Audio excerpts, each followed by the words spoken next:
Kumbakonam பொதுமக்களே, Nirali paramedical கல்லூரியில் நடைபெறும் இலவச கண் பரிசோதனை முகாமில் தவறாமல் கலந்து கொள்ளுங்கள்.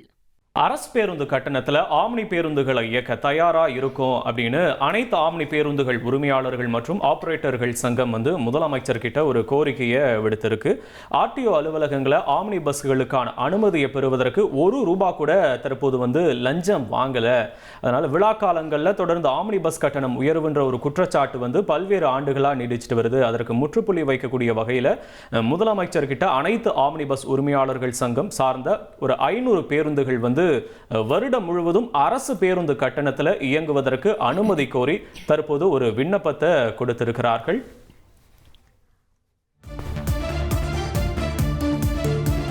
சங்கம் பாண்டியன் இது தொடர்பாக பேட்டி அளித்திருக்கிறார். அதையும் நாம் பார்க்கலாம்.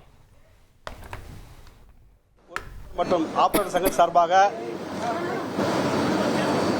விழா காலங்களில் தொடர்ந்து கட்டண உயர்வு என்ற குற்றச்சாட்டு பல்வேறு ஆண்டுகளாக நீடித்து வருகிறது. அதற்கு ஒரு முற்றுப்புள்ளி வைக்கும் வகையில் மாண்புமிகு தமிழக முதலமைச்சரிடம் 500 எங்கள் சங்கத்தை சார்ந்த 500 பேருந்துகள் வருடம் முழுதும் ஆம்னி பேருந்து அரசு பேருந்து கட்டணத்திலே இயக்குவதற்கு அனுமதி கோரி விண்ணப்பம் கொடுத்திருக்கோம்.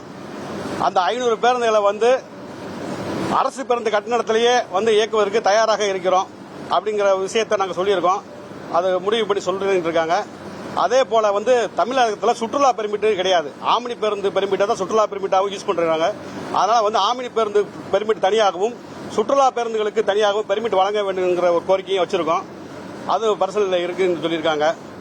இந்த மாதிரி சுற்றுலா அதனுடைய சுற்றுலா பேருந்துடைய பெர்மிட் கொடுத்தா இங்கே சுற்றுலா வளர்ச்சி பெறும். ஏன்னா பக்கத்து மாநிலத்திலலாம் சுற்றுலா பேருந்து தனித்தனி பெர்மிட் இருக்கு. ஆனால் தமிழகத்தில் மட்டும்தான் அது இல்லாமல் இருக்கு. அது சுட்டி காட்டியிருக்கோம். மற்ற மாநிலத்தில் வரி எவ்வளவு வாங்குற வசூல் பண்றாங்கிற வரி விவரங்களையும் நாங்கள் கொடுத்துருக்கோம்.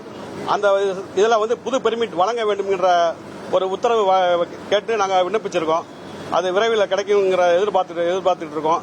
அதே வேளையில் இப்போ லஞ்ச லாவணியம் ஊழல் இல்லாத ஆட்சி அப்படிங்கிறவங்களுக்கு முதல் ஊழலே ஆர்டிஎஸ் தான் இருக்கும். ஆனால் இன்றைக்கு நிலைமையில் ஆட்சி ஏற்ற பிறகு எங்களுடைய சங்கத்தில் தகவல் நாங்கள் எல்லா ஆபரேட்டரும் போனாலும் இது வரைக்கும் உண்டாத அளவுக்கு யாரும் முதல் நானும் இதே பேட்டி கொடுத்துருக்கேன். போன ஆட்சி காலத்தில் பெர்மிட் வாங்கணும்னா ₹5,00,000 இருந்தாலும் வாங்க முடியும்னு. இப்போ பெர்மிட் வாங்குறதுக்கு ஃப்ரீயா கிடைக்குது. அதிகாரியே கொடுக்குறாங்க. முதல் அமைச்சர்கிட்ட போய் தான் வரணும். இப்போ அதிகாரியே கொடுக்குறாங்க. இந்த மாதிரி மாற்றங்கள் ஆபரேட்டர் மத்தியில் நல்ல வரவேற்பை பெற்றிருக்கு. பொதுமக்களுக்கும் நாங்கள் சேவை செய்யறதுக்கு அதனால தான் இப்போ நாங்கள் அரசு கட்டணத்திலே நாங்கள் இயக்கிறதுக்கு நாங்கள் முடிவு செஞ்சதுமே இந்த லஞ்சம் இல்லாமல் வண்டி எஃப்சிக்கு போனாலும் சரி எதுக்கு போனாலும் சரி எல்லாம் எதுக்கு இருந்தாலும் காசு இருந்துச்சு. இப்போ எல்லா வேலைகளும் ஃப்ரீயா நடக்குது.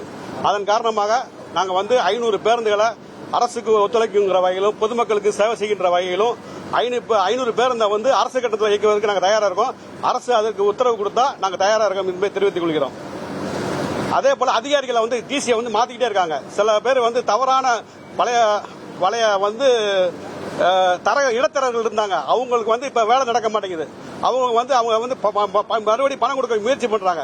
அப்படி வராத பட்சத்தில் டிரான்ஸ்போர்ட் கமிஷனர் மேல பொய்யான தகவலை சொல்லி யூடியூப் மூலம் பரப்பி விட்டு அவங்களை ஒரு 40 நாள்லயே இப்ப ஒரு கமிஷனர் எடுத்துட்டாங்க. அவரெல்லாம் எந்த வித காசு வாங்கல. எங்களுக்கு நிறைய பேர் நாங்களாம் போனோம்.